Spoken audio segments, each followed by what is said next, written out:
Continuamos explicando el capítulo 4 sobre la Sagrada Comunión. La Iglesia insiste en sus primeros numerales en 2 puntos. Primero, en que se catequice bien a los fieles para que se acerquen dignamente a la Sagrada Comunión y que se proporcione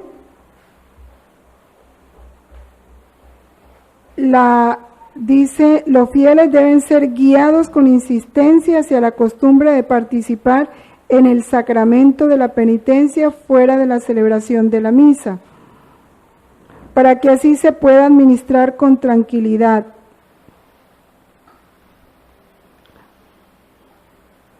Dice, los que frecuente o diariamente suelen comulgar sean instruidos para que se acerquen al sacramento de la penitencia cada cierto tiempo, según la disposición de cada uno.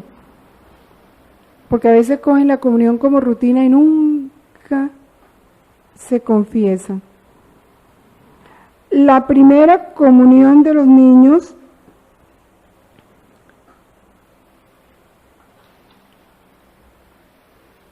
debe estar siempre precedida de la confesión y absolución sacramental.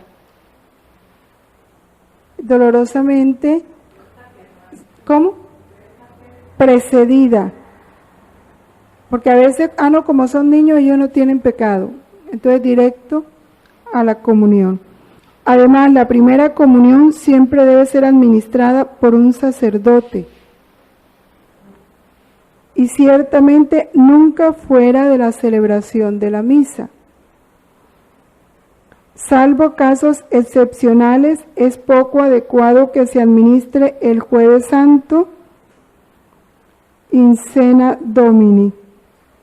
Es mejor escoger otro día, como los domingos de segundo y sexto de Pascua. O sea que no es recomendable que el Jueves Santo se celebre la primera comunión. La solemnidad del Santísimo Cuerpo y Sangre de Cristo o los domingos del tiempo ordinario. Por eso dice, salvo casos excepcionales. Se puede haber una excepción, pero no es que la parroquia tal organizó las primeras comuniones para el Jueves Santo, porque eso ya no es un caso excepcional. Puesto que el domingo es justamente considerado como el día de la Eucaristía. No se acerquen a recibir la Sagrada Eucaristía los niños que aún no han llegado al uso de la razón o los que el párroco no juzgue suficientemente dispuestos. Sin embargo, cuando suceda que un niño, de modo excepcional con respecto a lo de su edad, sea considerado maduro para recibir el sacramento, no se le debe negar la primera comunión siempre que esté suficientemente instruido. Eso lo dice el padre, ¿no? Si ya el niño entiende lo que va, ya, pues está listo. Los fieles habitualmente reciban la comunión sacramental de la Eucaristía en la misma misa y en el momento prescrito por el mismo rito de la celebración, esto es, inmediatamente después de la comunión del sacerdote celebrante. Corresponde al sacerdote celebrante distribuir la comunión, si es el caso, ayudado por otros sacerdotes o diáconos, y éste no debe proseguir la misa hasta que haya terminado la comunión de los fieles. Solo donde la necesidad lo requiera, los ministros extraordinarios pueden ayudar al sacerdote celebrante según las normas del derecho. Aquí hay varias cosas. Primero, no sé si todavía, pero existía la costumbre en algunas iglesias donde el primer viernes se llenaba así la gente que quería comulgar, pero tenía que irse al trabajo. Entonces, mientras estaba celebrando la misa, un sacerdote estaba distribuyendo la comunión. La gente comulgaba y se iba. Eso es un abuso. No se debe hacer. O también el sacerdote se sienta y los laicos distribuyen la comunión. Fíjense que dice que la comunión solo la debe distribuir el sacerdote celebrante, ayudado por otros sacerdotes o diáconos.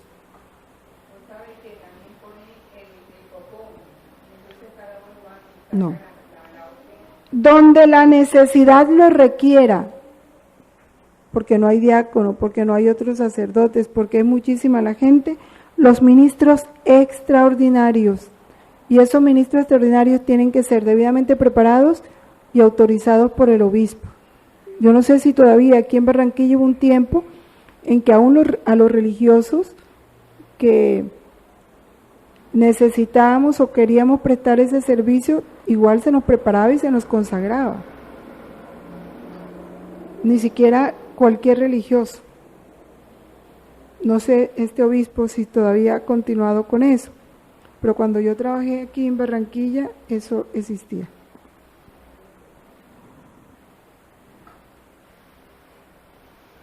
Es deseable que los fieles puedan recibir la comunión con hostias consagradas en la misma misa. Es deseable que eso se haga. Los fieles comulgan de rodillas o de pie, según lo establezca la Conferencia de Obispos, con la confirmación de la sede apostólica. Cuando comulgan de pie, y esto es algo que nosotros empecemos a tener en cuenta, se recomienda hacer antes de recibir el sacramento la debida reverencia, que deben establecer las mismas normas.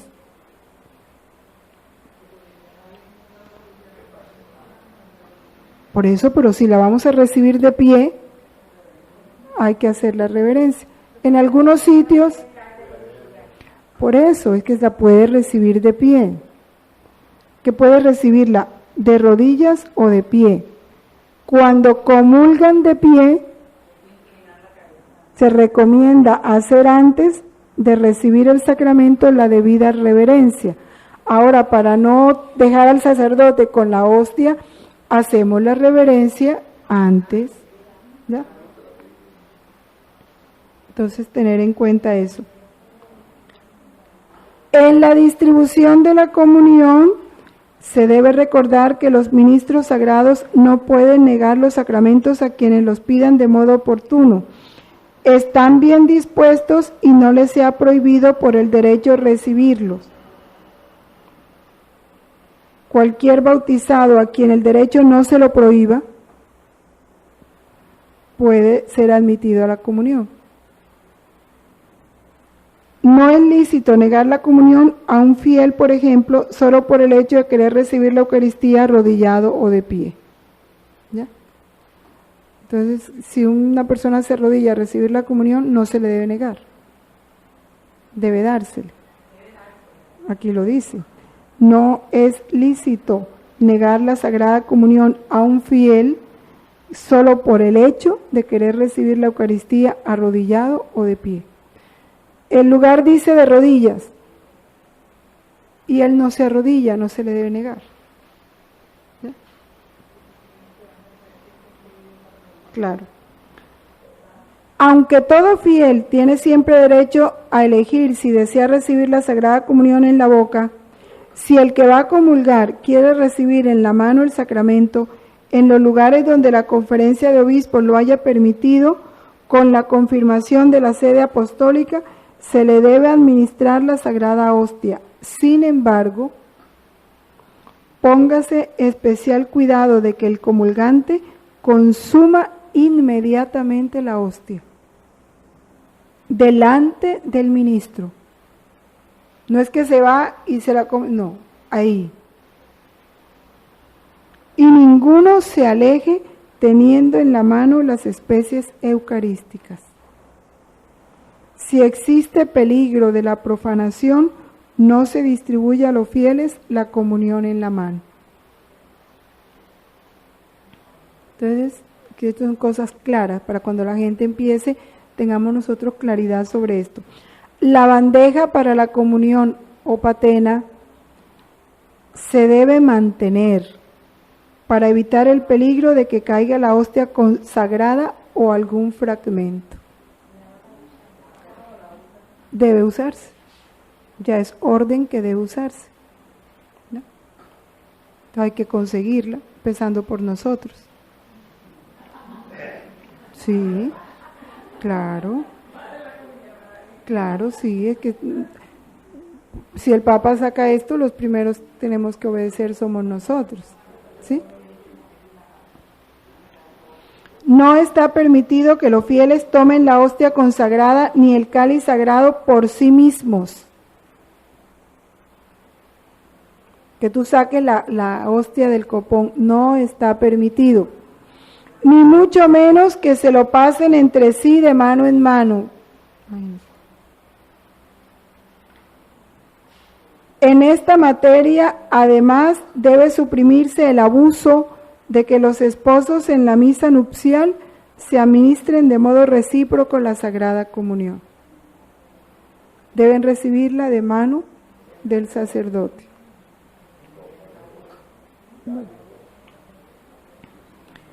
El fiel laico que haya recibido la Santísima Eucaristía puede recibirla otra vez el mismo día, solamente dentro de la celebración eucarística en la que participe, quedando a salvo lo que prescribe el Canon 921, que debe haber oído misa entera. ¿Ya? Claro. Se reprueba la costumbre que es contraria a los libros litúrgicos de que sean distribuidas a manera de comunión durante la misa o antes de ella, ya sean hostias no consagradas, ya sean otros comestibles o no comestibles.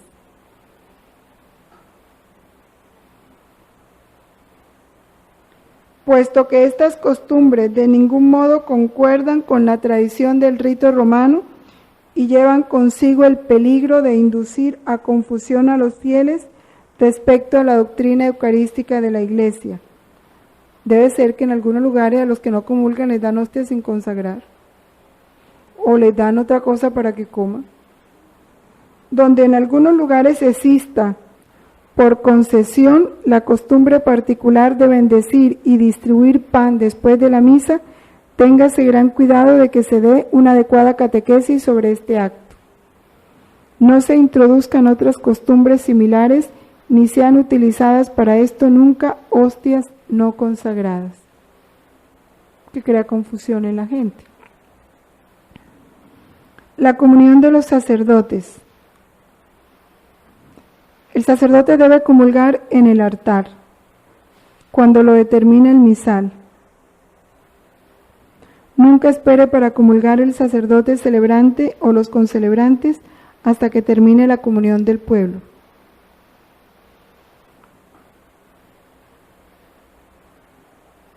Bueno, eso ya le toca a ellos.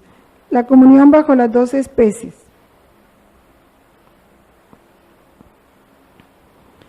Para administrar a los fieles laicos la Sagrada Comunión bajo las 12 especies, se deben tener en cuenta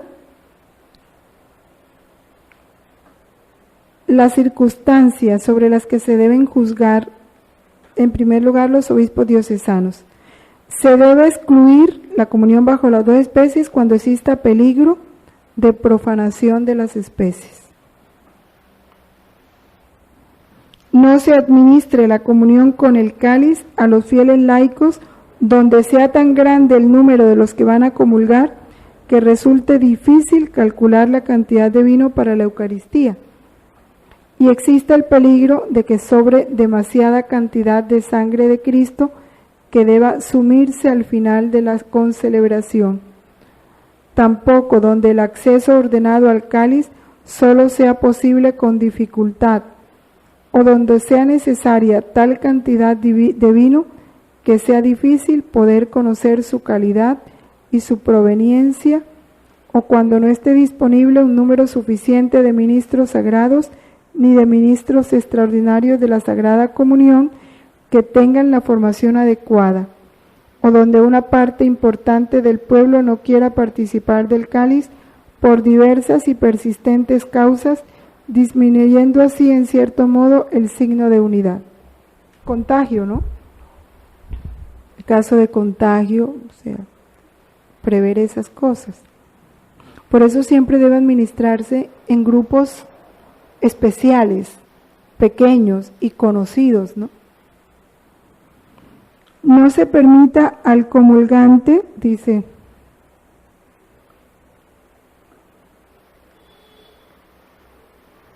las normas admiten el principio de que en los casos de que se administre bajo las dos especies la sangre del Señor, se pueda tomar bebiendo directamente del cáliz o por intinción con una pajilla o una cucharilla.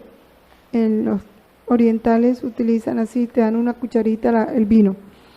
Por lo que se refiere a la administración de la comunión a los fieles laicos, los obispos pueden excluir en los lugares donde no se acostumbre la comunión con pajilla o con cucharilla, permaneciendo siempre, no obstante, la opción de distribuir la comunión por intinción, metiendo la hostia. Para esto utilícense hostias que no sean ni demasiado delgadas ni demasiado pequeñas que se mojen los dedos, ¿no? No se permita al comulgante mojar por sí mismo la hostia en el cáliz, ni recibir en la mano la hostia mojada. La hostia debe hacerse de manera, el mojar la hostia debe hacerse de manera válida. Por lo que se refiere a la hostia que se debe mojar, esta debe hacerse de manera válida y estar consagrada. Está absolutamente prohibido el uso de pan no consagrado o de otra materia. Si no es suficiente un cáliz para la distribución bajo las dos especies, se pueden utilizar varios. Recuerden que todos los sacerdotes que celebran la misa tienen que realizar la comunión bajo las dos especies. Por eso ellos toman de un solo cáliz, ¿no? El cáliz de la consagración en la misa, donde hay muchos concelebrantes, es bien grande, cuando el Papa concelebra, por ejemplo, porque todos deben beber de ese único cáliz. Se debe evitar después de la consagración echar la sangre de Cristo de un cáliz a otro. O sea, todos los cálices que se van a usar deben estar listos en el momento de la consagración. Para excluir cualquier cosa que pueda resultar un agravio de tan gran misterio. Para contener la sangre del Señor nunca se utilicen frascos, vasijas u otros recipientes que no respondan a las normas establecidas. ¿Cuál es la norma?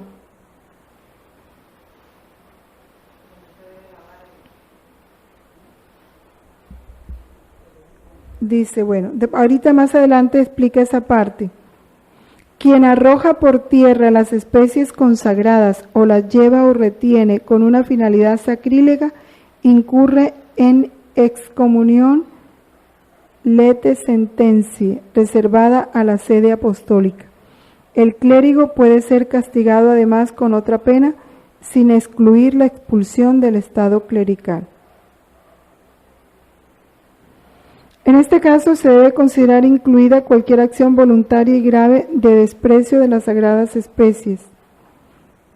Por ejemplo, arrojando las sagradas especies en el lavabo de la sacristía o en un lugar indigno o por el suelo, incurre en las penas establecidas. Recuerden todos los que al terminar la distribución de la Sagrada Comunión dentro de la celebración de la misa, hay que observar lo que prescribe el misal romano y sobre todo que el sacerdote o según las normas otro ministro deba sumir en el altar íntegramente el vino consagrado que quizá haya quedado. No debe quedar nada de vino en el cáliz. Las hostias consagradas que han sobrado o las consume el sacerdote en el altar o las lleva al lugar destinado para la reserva de la Eucaristía.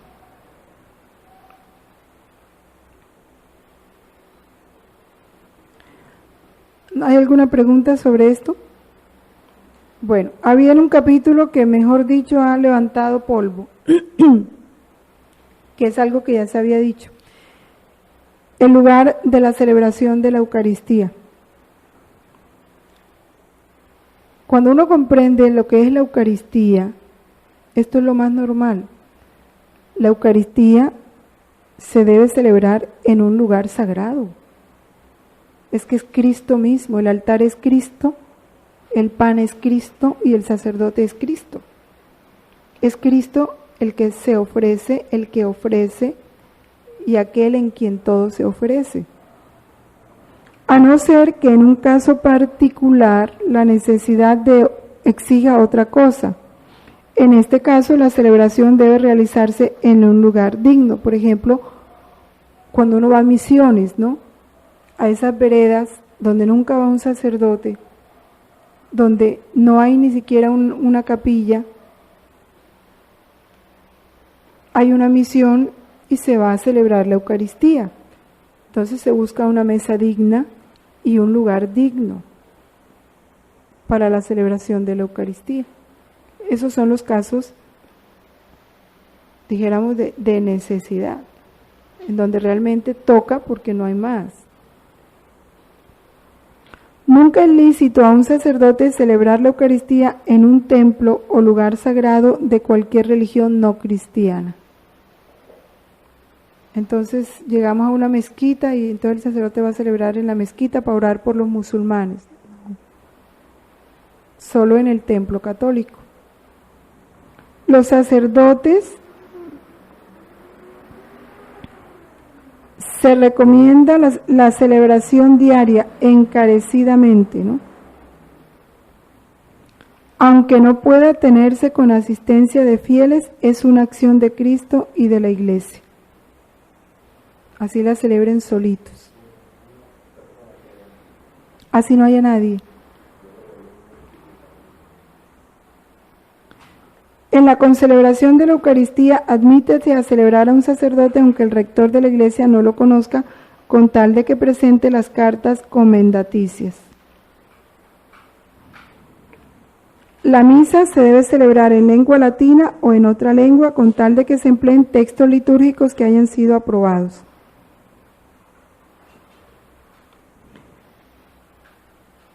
Exceptuadas las celebraciones de la misa, que según las horas y los momentos, la autoridad establece que se hagan en la lengua del pueblo, siempre y en cualquier lugar es lícito a los sacerdotes celebrar el santo sacrificio en latín.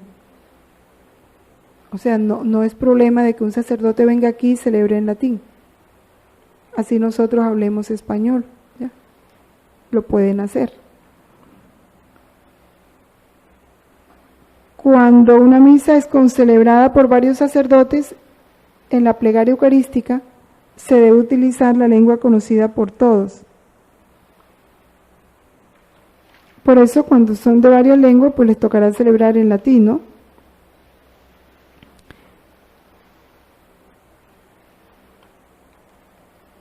En las misas dominicales es normal que se encuentren los grupos, movimientos, asociaciones y comunidades religiosas presentes. Estos grupos de ninguna manera están exentos de observar fielmente las normas litúrgicas. Cuando un sacerdote celebra la misa a cualquier grupo en especial, catecúmenos, misioneros, los legionarios, dice, de ninguna manera están exentos de observar fielmente las normas litúrgicas. Se reprueba el abuso de que sea suspendida de forma arbitraria la celebración de la Santa Misa en favor del pueblo bajo el pretexto de promover el ayuno de la Eucaristía. Los sacerdotes tienen obligación los domingos de celebrar una misa en favor del pueblo. Entonces cuando el sacerdote se enoja con el pueblo, le dice, este domingo para que tengan el ayuno eucarístico, yo no voy a celebrar la misa en favor del pueblo. Eso no se debe hacer. No se multipliquen las misas contra la norma del derecho. Se le está permitido solo máximo 3 misas. diarias. Los vasos sagrados son los que están destinados a recibir el cuerpo y la sangre del Señor. Se deben fabricar conforme a las normas de la tradición y los libros litúrgicos. ¿Cuáles son? Materiales sólidos. Sea un material noble, de manera que con su uso se tribute honor al Señor y se evite absolutamente el peligro de debilitar a los ojos de los fieles la doctrina de la presencia real de Cristo y de las especies eucarísticas. Se reprueba cualquier uso por el que sean utilizados vasos comunes o de escaso valor, en lo que se refiere a la calidad o carentes de todo valor artístico, o simples cestos u otros vasos de cristal, arcilla, creta y otros materiales que se rompen fácilmente. Esa es otra adquisición que tenemos que hacer. O materiales que se corrompan fácilmente. Los vasos sagrados, antes de ser utilizados, son bendecidos por el sacerdote. Es laudable que esta bendición sea hecha por el obispo. El sacerdote, después de la distribución, purifica la patena o la píxide, es como el copón pequeño, ¿no? El planito, sobre el cáliz. Después purifica el cáliz como prescribe el misal y seca el cáliz con el purificador. Cuando esté presente el diácono, éste regresa al altar con el sacerdote y purifica los vasos. También se permite dejar los vasos para purificar, sobre todo si son muchos, sobre el corporal y oportunamente cubiertos en el altar o en la credencia. La credencia es la mesita auxiliar, de forma que sean purificados por el sacerdote o el diácono inmediatamente después de la misa, una vez despedido el pueblo. Del mismo modo, el acólito debidamente instituido ayuda al sacerdote o al diácono en la purificación y arreglo de los vasos sagrados, ya sea en el altar, ya sea en la credencia. Ausente el diácono, el acólito litúrgicamente instituido lleva los vasos sagrados a la credencia, donde los purifica, seca y arregla de la forma acostumbrada. Con agua. Y esa agua, para quitar las partículas, se la toma. Y después se seca con el purificador. Los paños de la Sagrada Mesa, especialmente los que reciben las sagradas especies como corporal y purificador, se conserven siempre limpios, se laven con frecuencia. Y miren, explica cómo debe hacerse. El agua del primer lavado, el purificador y el corporal se echan en agua. Esa primera agua y ese lavado se hace a mano. Se vierta en un recipiente apropiado de la iglesia o sobre la tierra. No se debe echar en otra parte, ni en el lavamano, ni nada, sino en la tierra. En un lugar adecuado, o sea, ojalá donde no sea pisado. Después de esto se puede lavar nuevamente del modo acostumbrado, ya con jabón y todo. No es que el purificador de la sacristía se eche en remojo, no. En remojo con jabón, no. Primero hay que lavarlo con agua, porque esa agua tiene partículas. ¿Sí? Entonces, igual la sangre de Cristo que recogió el purificador. Entonces eso, tener ese cuidado, esa delicadeza con las cosas de Dios. En cuanto a las vestiduras, que aquí hubo otra confusión. Bueno, los colores litúrgicos. El alba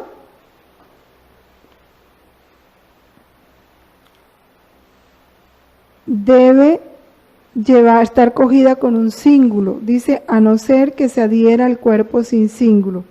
Antes de ponerse el alba, si el alba no cubre totalmente el vestido común, se puede emplear el amito.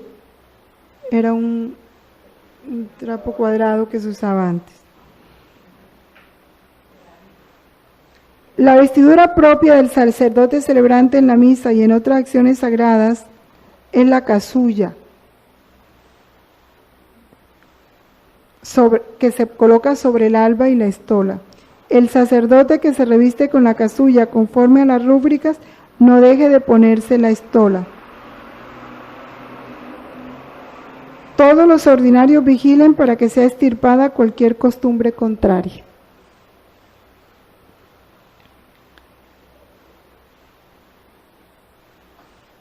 En el misal romano se permite que los concelebrantes, excepto el celebrante principal, que siempre debe llevar la casulla del color prescrito, puedan omitir la casulla, cuando haya una justa causa, por ejemplo el gran número de celebrantes. Sin embargo, en el caso de que esta necesidad se pueda prever en cuanto sea posible, provéase. O sea, que lleven casulla los concelebrantes. Los concelebrantes, a excepción del celebrante principal, pueden también llevar la casulla de color blanco en caso de necesidad. O sea que la casulla siempre debe... La vestidura del diácono es la dalmática. Sea reprobado el abuso de que los sagrados ministros realicen la Santa Misa, incluso con la participación de solo un asistente, sin llevar las vestiduras sagradas, o con solo la estola sobre la cogulla monástica. A veces los religiosos que usan su hábito, se ponen sobre el hábito la estola y ya. Eso no debe. La estola es la que se colocan sobre el cuello, que cuelga. Grande, sí.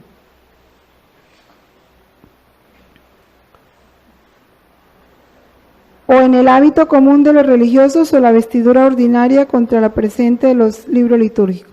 Los ordinarios cuiden que este tipo de abuso sea corregido rápidamente.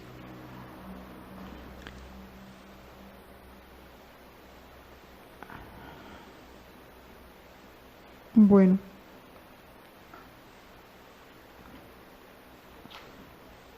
La reserva de la Eucaristía y su culto fuera de la misa.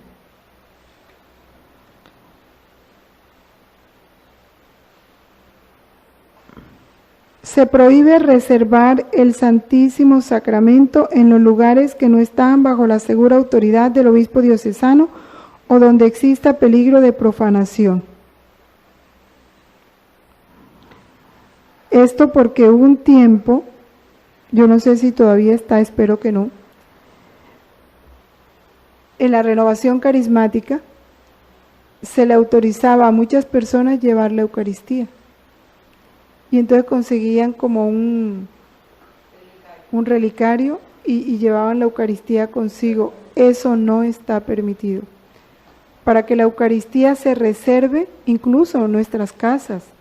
Para el Padre tener sagrario en nuestras casas necesitó permiso escrito del ordinario del lugar.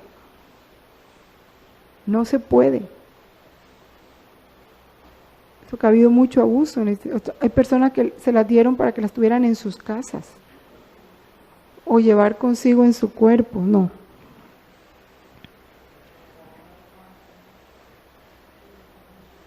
El Santísimo Sacramento será reservado en un sagrario, en la parte más noble de la iglesia, más insigne, más destacada.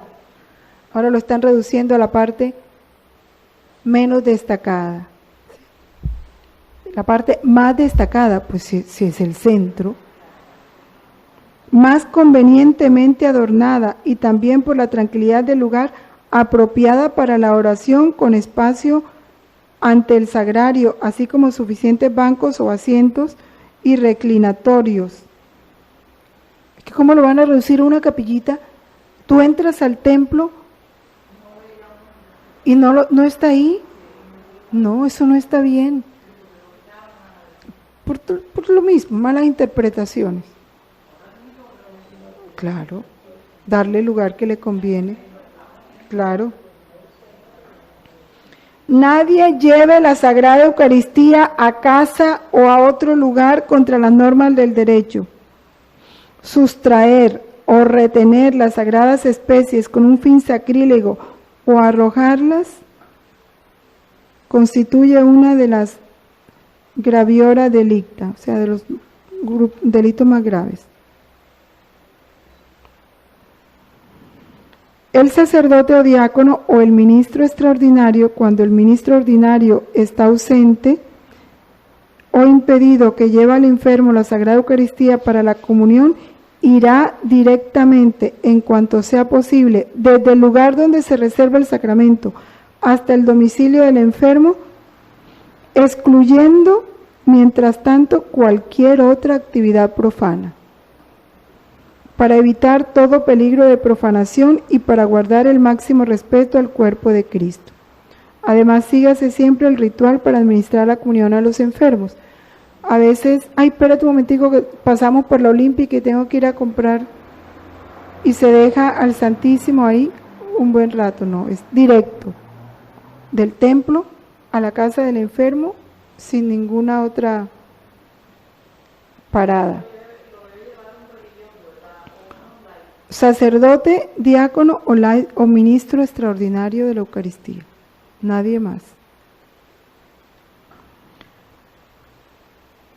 El culto que se da a la Eucaristía fuera de la misa es un valor inestimable. Promuévase la piedad hacia la Santísima Eucaristía, tanto privada como pública, también fuera de la misa, en el caso de la adoración, ¿no? La visita al Santísimo Sacramento, los fieles no dejen de hacerla durante el día, puesto que el Señor Jesucristo presente en el mismo, como una muestra de gratitud, prueba de amor y un homenaje de la debida adoración. Esta contemplación de Jesús presente en la Eucaristía es comunión espiritual, une fuertemente a los fieles con Cristo, como resplandece en el ejemplo de tantos santos. La iglesia en la que está reservada la Santísima Eucaristía debe quedar abierta a los fieles por lo menos algunas horas al día. Otra cosa, a veces la cierran todo el día, a no ser que obste una razón grave. El ordinario promueva intensamente la adoración eucarística con asistencia del pueblo.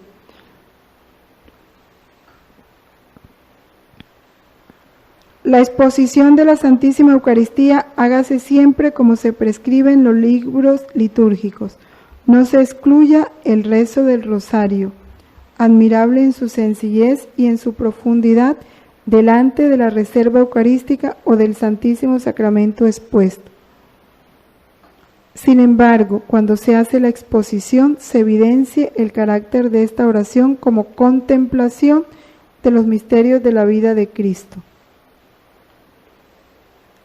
sobre todo empleando lecturas sacadas de la Sagrada Eucaristía. El Santísimo Sacramento nunca debe permanecer expuesto sin suficiente vigilancia, ni siquiera por un tiempo breve. Esto aprovecho porque a veces cuando vienen a la adoración me ha tocado que se salían a llamar por teléfono y dejaban al Santísimo solo. Y no debe ser así. El Santísimo expuesto siempre debe estar acompañado, ni siquiera por un tiempo muy breve, debe dejársele solo. Por lo tanto, hágase de tal forma que en momentos determinados siempre estén presentes algunos fieles, al menos por turno. Por eso se reserva cuando ya no hay nadie.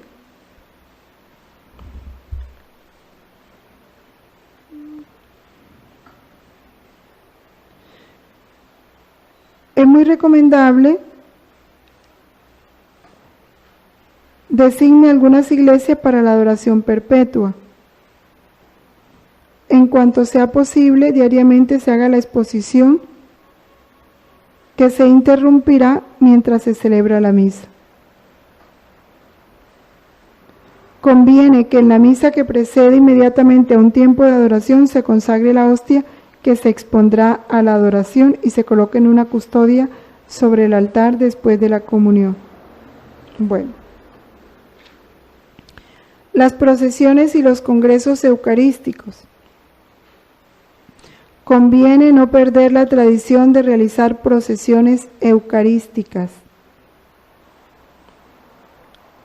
por las calles, sobre todo en la solemnidad del cuerpo y sangre de Cristo. Pero hay que instruir.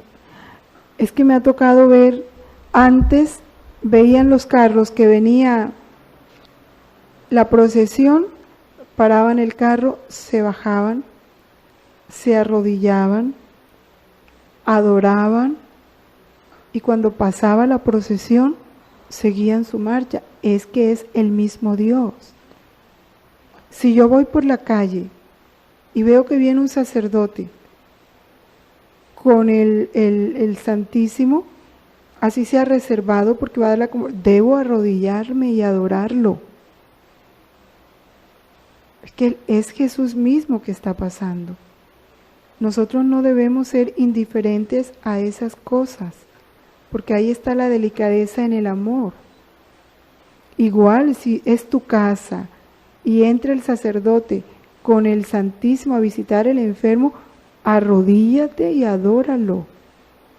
Se recibe al sacerdote con el Santísimo como si entrara con el mercado de la Olímpica. No, y hay que disponer el cuarto del enfermo dignamente, tener una luz prendida, poner un mantelito, tener esas delicadezas con el Señor. Ponerle al Padre un poquito de agua para que se purifique los dedos cuando dé la hostia, o al ministro extraordinario. Sí. No, y al coger la hostia pues se pueden quedar partículas en el dedo. Es tener eso, yo digo, son delicadezas de amor, de fe para con Dios, porque el homenaje es a Él, no es al sacerdote, no es al diácono, no es al ministro.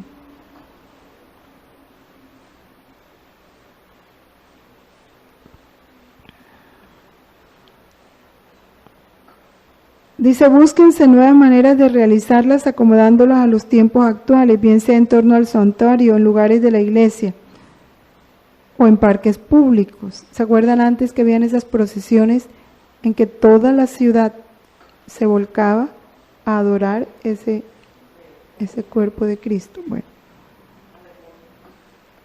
Y los congresos eucarísticos, que también son de gran utilidad.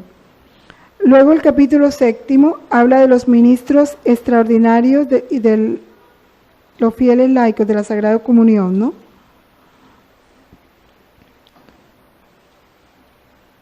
Dice que el sacerdocio ministerial no se puede sustituir. Por eso la falta del sacerdote en la comunidad, cuando no está, carece del ejercicio y la función sacramental de Cristo. Sin embargo, donde la necesidad de la Iglesia así lo aconseje, faltando los ministros sagrados, pueden los fieles laicos suplir algunas tareas litúrgicas conforme a las normas del derecho. Estos fieles son llamados y designados para desempeñar unas tareas determinadas de mayor o menor importancia. Muchos fieles laicos se han dedicado y se siguen dedicando a este servicio con generosidad, sobre todo en los países de misión, donde aún la Iglesia está poco extendida. Sí, nos ha tocado preparar y consagrar ministros extraordinarios. Ellos hacen la celebración de la palabra cada domingo y distribuyen la Eucaristía en esos caseríos o veredas. Debe considerarse de gran importancia la formación de los catequistas, que siguen dando una ayuda extraordinaria y absolutamente necesaria al crecimiento de la fe y de la Iglesia. En algunas diócesis existen los asistentes pastorales, que facilitan la acción pastoral desempeñada por el obispo. Aquí en nuestro caso los consejos pastorales, ¿no? El ECAP y todas esas cosas son asistentes pastorales. Se debe cuidar que los asistentes pastorales no asuman aquello que propiamente pertenece al servicio de los ministros sagrados. Son asistentes pastorales, no son diáconos. ¿A qué se dedica la actividad del asistente pastoral? A facilitar el ministerio de los sacerdotes y diáconos, a suscitar vocaciones al sacerdocio y al diaconado, a preparar a los fieles laicos para las distintas tareas litúrgicas. Solamente por verdadera necesidad se recurre al auxilio de ministros extraordinarios en la celebración de la liturgia. Solamente por verdadera necesidad. Pero esto no está previsto para asegurar una plena participación de los laicos. Donde por necesidad se recurra al servicio de los ministros extraordinarios, multiplíquense especiales y fervientes peticiones para que el Señor envíe pronto un sacerdote. O sea, que en una parroquia donde hay varios sacerdotes, no es necesario un ministro extraordinario, ¿o no? Eso concluye.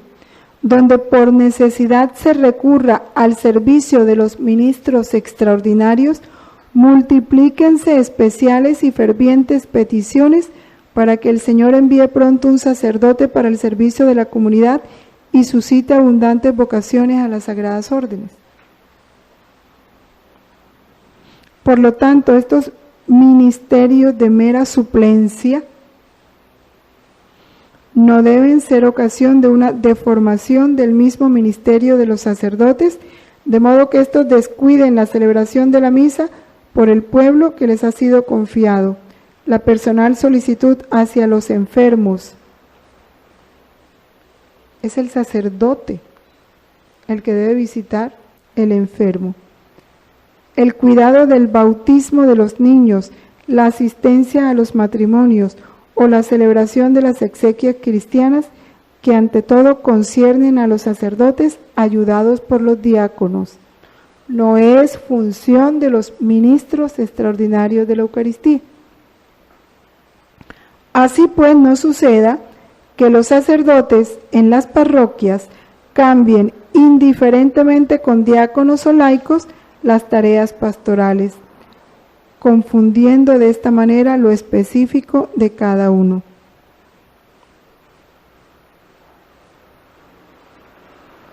No es lícito a los laicos asumir las funciones o las vestiduras del diácono o del sacerdote. El ministro extraordinario de la Sagrada Comunión. Solo el sacerdote válidamente ordenado es ministro capaz de confeccionar el sacramento de la Eucaristía actuando in persona Christi. De donde el nombre de ministro de la Eucaristía solo se refiere propiamente al sacerdote. Los ministros ordinarios de la Sagrada Comunión son el obispo, el presbítero y el diácono,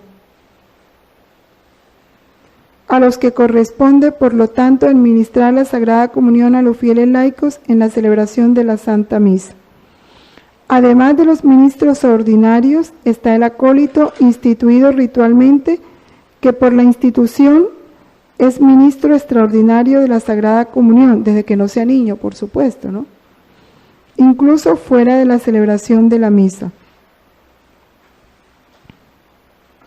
El obispo diocesano, por razones de verdadera necesidad, puede delegar también otro fiel laico como ministro extraordinario, ya sea para ese momento, ya sea para un tiempo determinado, recibida en la manera debida la bendición.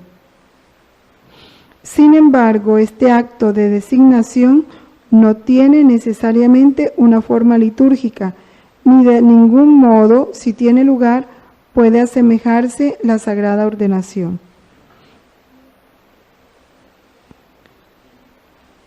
Solo en casos especiales e imprevistos, el sacerdote que preside la celebración eucarística puede dar un permiso ad actum, o sea, en el momento. Este ministerio extraordinario de la Sagrada Comunión no es ministro especial de la Sagrada Comunión, o sea, es extraordinario, es para casos especiales, que el nombre lo dice. Ni ministro extraordinario de la Eucaristía, ni ministro especial de la Eucaristía. Con estos nombres es ampliado indebidamente e impropiamente su significado. Si habitualmente hay número suficiente de ministros sagrados, también para la distribución de la Sagrada Comunión, no se pueden designar ministros extraordinarios de la Sagrada Comunión. En tales circunstancias, los que han sido designados para este ministerio no lo ejerzan cuando hay sacerdotes.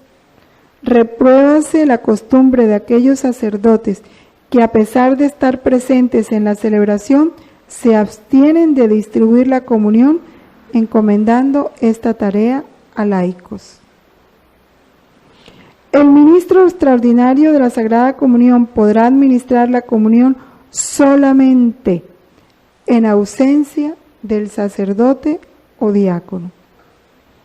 Cuando el sacerdote está impedido por enfermedad, edad avanzada o por otra verdadera causa, se mareó durante la misa y le bajó la presión, o cuando es tan grande el número de los fieles que se acercan a la comunión que la celebración de la misa se prolongaría demasiado. Pero esto debe entenderse de forma que una breve prolongación, 5 minutos, sería una causa absolutamente insuficiente según la cultura y las costumbres propias del lugar. Al ministro extraordinario de la Sagrada Comunión nunca le está permitido delegar en ningún otro para administrar la Eucaristía, como por ejemplo los padres o el esposo o el hijo del enfermo que va a comulgar. Como decirle, ay, sabes, yo no puedo oír, entonces yo te mando la Eucaristía con el chofer y tú se la das. El obispo diocesano examine la práctica en esta materia durante los últimos años y, si es conveniente, la corrija o la determine con mayor claridad. Donde por una verdadera necesidad se haya difundido la designación de este tipo de ministros extraordinarios, Verbo y Gracia, Barranquilla, corresponde al obispo diocesano, teniendo presente la tradición de la Iglesia, dar las directrices particulares que establezcan el ejercicio de esta tarea según las normas del derecho. Ahora habla de la predicación. Como ya se ha dicho, la homilía, por su importancia y naturaleza, está reservada al sacerdote o al diácono. Por lo que se refiere a otras formas de predicación, si concurren especiales necesidades que lo requieran, pueden ser admitidos fieles laicos para predicar en una iglesia u oratorio fuera de la misa, según las normas del derecho, lo cual puede hacerse solamente por la escasez de ministros sagrados en algunos lugares para suplirlos, sin que se pueda convertir en ningún caso la excepción en algo habitual, ni se debe entender como una auténtica promoción del laicado. Es que el laico ahora es tan importante que ya puede suplir al sacerdote en la predicación, no. Además, recuerden todos que la facultad para permitir esto en un caso determinado se reserva a los ordinarios del lugar, o sea, al obispo, pero no concierne a otros, incluso presbíteros o diáconos. Es el obispo el que debe dar la autorización de predicar a un laico. Ningún laico puede atribuirse la libertad de predicar sin autorización del obispo. Por eso, ni siquiera, así sea una orden de predicadores, una comunidad de religiosos llega a un lugar y, si su misión es predicar, debe presentarse primeramente al obispo. Las celebraciones que se celebran en ausencia del sacerdote. Cuando falta el ministro sagrado,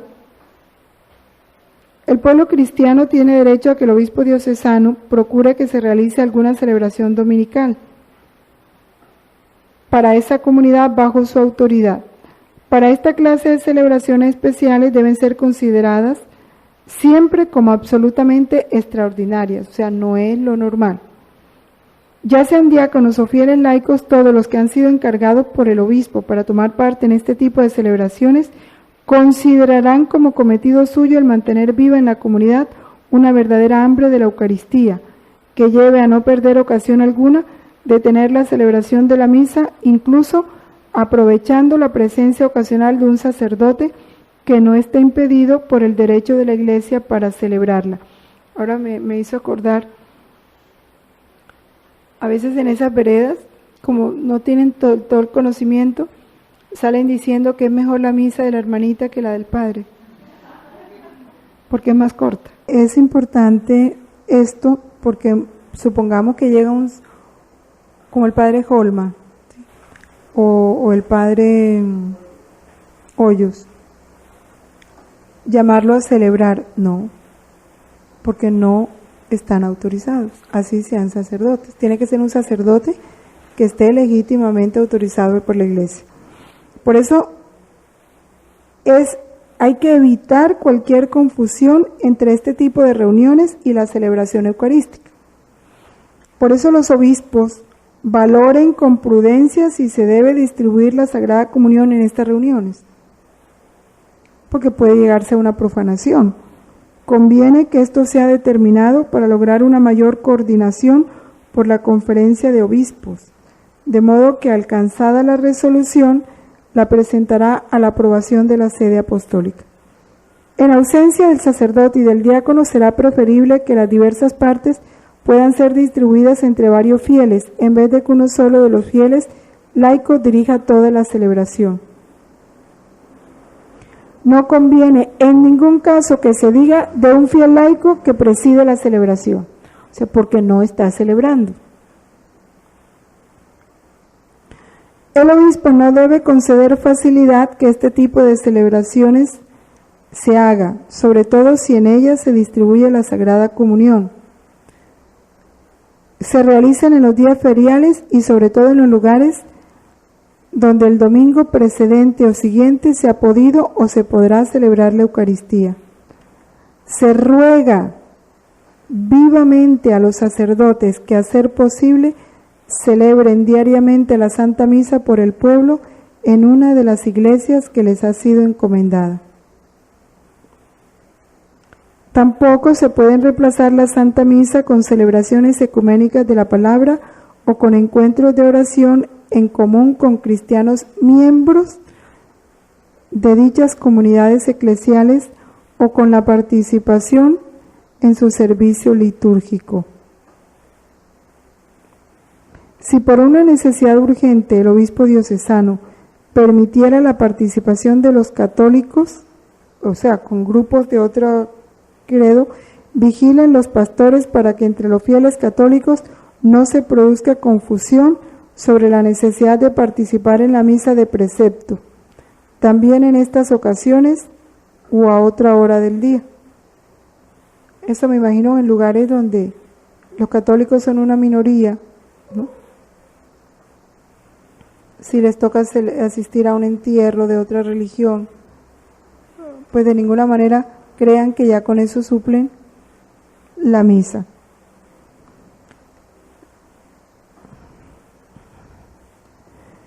Aquellos que han sido apartados del estado clerical, el clérigo que de acuerdo con la norma del derecho pierde el estado clerical, se le prohíbe ejercer la potestad de orden. A este, por lo tanto, no le está permitido celebrar los sacramentos bajo ningún pretexto, salvo en el caso excepcional, o sea, en guerra o, sí, por eso, en peligro de muerte. Ni los fieles pueden recurrir a él para la celebración si no existe una justa causa que lo permita según la norma del canon, que es esa.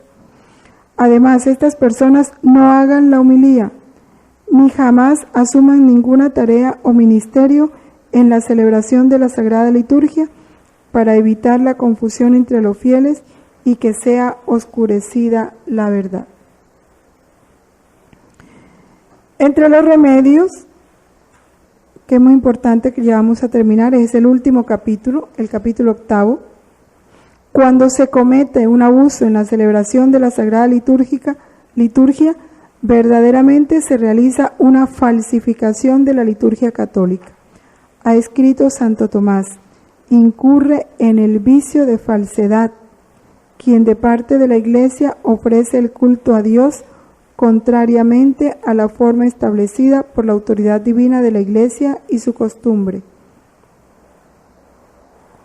Para que se dé una solución a este tipo de abusos, lo que más urge es la formación bíblica y litúrgica del pueblo de Dios, pastores y fieles. De modo que la fe y la disciplina de la Iglesia en lo que se refiere a la Sagrada Liturgia sean presentadas y comprendidas rectamente. Donde los abusos persistan, debe procederse en la tutela del patrimonio espiritual y de los derechos de la Iglesia conforme a las normas del derecho. Entre los abusos hay algunos que constituyen la gabriora delicta, los actos graves, y también otros que con no menos atención hay que evitar y corregir.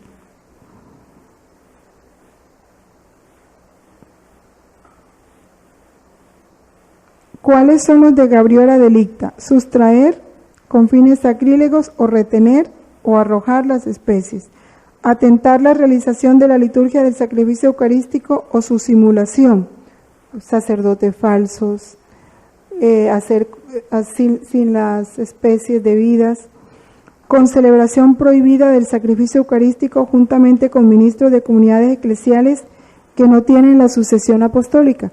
Sacerdotes ortodoxos o estos que son anglicanos, ya, ni reconocen la dignidad sacramental de la ordenación sacerdotal.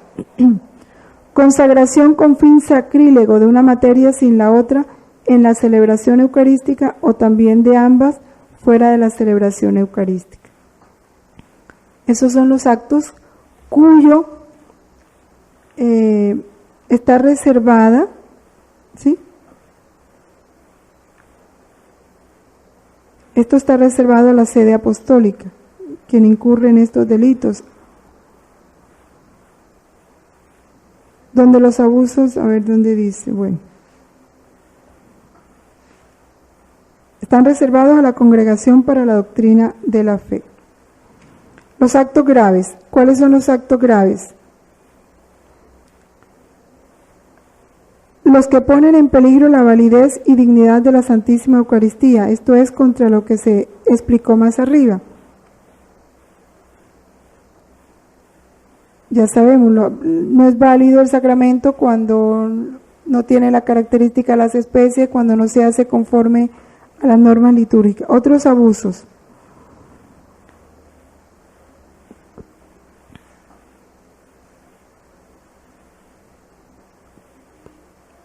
Cuando algo se ha realizado mal, corríjase conforme a las normas del derecho. Todo abuso es cuando no se haga como lo manda la Iglesia. El obispo diocesano debe promover la disciplina, debe vigilar para que no se introduzcan abusos. Cuantas veces tenga noticia de un delito o abuso, infórmese prudentemente por sí o por otro clérigo idóneo de los hechos, las circunstancias y la culpabilidad. Los delitos contra la fe y contra los sacramentos cometidos en la celebración de la Eucaristía sean comunicados sin demora a la congregación.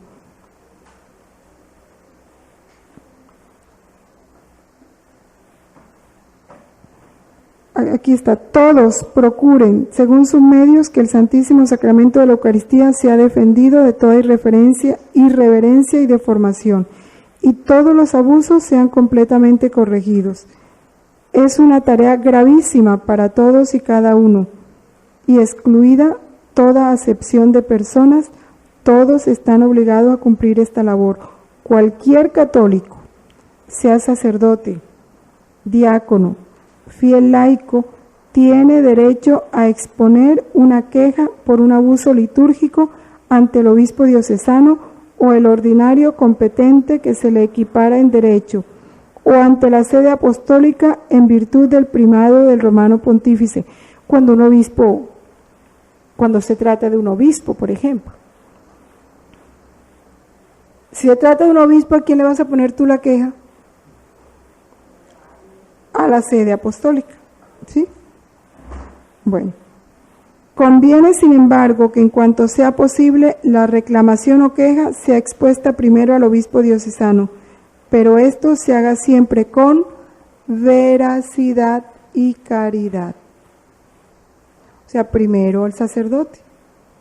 Veracidad, que tú lo veas, que tú constates que fue así, no es que te pareció, no es que oíste decir, no es que te contaron. Seamos objetivos, ¿no? Para poder dar y evitar así también injusticias o confusiones o calumnias, claro. ¿Ya? Es tener, por ejemplo, alguien me contaba que en alguna iglesia de aquí de Barranquilla celebraron un matrimonio fuera de la misa y después de la celebración del matrimonio hubo una liturgia de la palabra, pero fue un sacerdote. Bueno, eso crea un interrogante. No hubo misa. Hubo solo celebración de la palabra y la hizo un sacerdote. Eso es un caso raro. Pero si tú no lo viste, ¿ya? Y si no te acercaste al sacerdote para ver si de pronto tenía razones súper especiales, ¿verdad? Que uno no sabe, entonces mejor no ir a denunciar ese caso sin tener una certeza de lo que pasó. Todo sacramento debe hacerse dentro de la Eucaristía. Todo sacramento. Todo sacramento. Muchas cosas están mal, por eso el Papa está reglamentando. Todo sacramento debe hacerse dentro de la Eucaristía.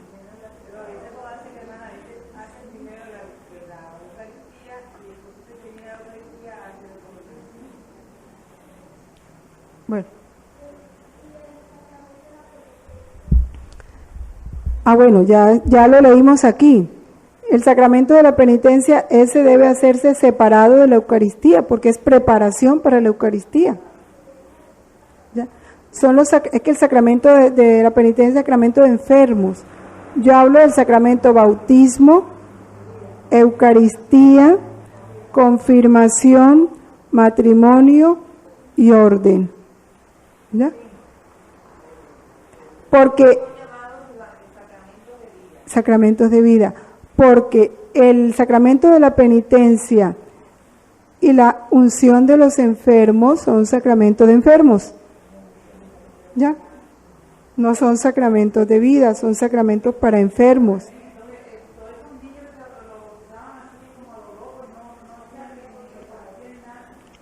Todo eso hay que corregirlo. Claro que sí quedan bautizados. Bueno, ya el Señor sabrá, según el conocimiento y la formación que le dieron. Ahora, conociendo esto, ya la falta se hace más grave. ¿Sí? Si no se obedece. Ahora, esto es importante porque es que hay mucha confusión. Alrededor de esto se ha creado mucha confusión y entonces la gente está brava porque el Papa ya no deja celebrar la misa fuera del templo. Entonces ya la gente está brava porque el Papa, la música, pues música es que es algo sagrado. Y entonces la prensa ayuda. Entonces una encuesta, ¿estás de acuerdo con lo que dice el Papa o no? ¿Cómo quieres tú la misa? ¿Cómo era antes? Sí. Y ahora en las iglesias, las parroquias están divididas en varios sectores y en cada sector un edificio diferente a la misa. No debe ser, es que ya está, eso no debe ser. Esto ya no debe ser, o sea, estas son cosas que el obispo tiene que retomar y organizar, ahí lo dice muy claro. Sí, eso está en internet. Bueno, en el tiempo también salió completica. Bueno, entonces esto pues quería, porque todo esto habla de la unidad de la iglesia. Entonces vamos a...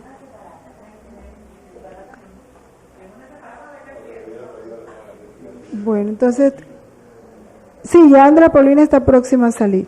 Vamos entonces, nosotros a ser fieles, a ayudar con caridad, con respeto, sin críticas, sin señalar, que sea un apoyo amoroso para el sacerdote, ¿sí?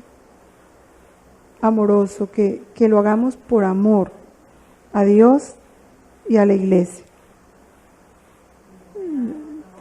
Y una enseñanza para nosotros, porque también nosotros tenemos que aprender muchas cosas. Mañana o pasado nos toca en algún momento auxiliar al sacerdote, bien sea para ayudarle con los objetos litúrgicos, con los vasos sagrados, con los manteles, con los purificadores, pues sepamos cómo se hace. También nosotros tenemos que aprender cómo se hace. No es solo de los religiosos, que te toque lavar unos purificadores y que entonces, ay, ¿cómo? Uno ya sabes. Ya aquí lo dice, cómo se hace, ya uno sabe y lo hace con ese respeto y esa delicadeza. A veces hay sacerdotes solos que no tienen quien les ayude en las iglesias, pues qué lindo poder prestar ese servicio, pero hacerlo como es. Dios te salve María, llena eres de gracia, el Señor es contigo. Bendita tú eres entre todas las mujeres, y bendito el fruto de tu vientre Jesús. Santa María, Madre de Dios, ruega por nosotros pecadores, ahora y en la hora de nuestra muerte. Amén. Gloria al Padre, al Hijo y al Espíritu Santo. Como era en el principio, ahora y siempre, por los siglos de los siglos. Amén. En el nombre del Padre, del Hijo, del Espíritu Santo. Amén.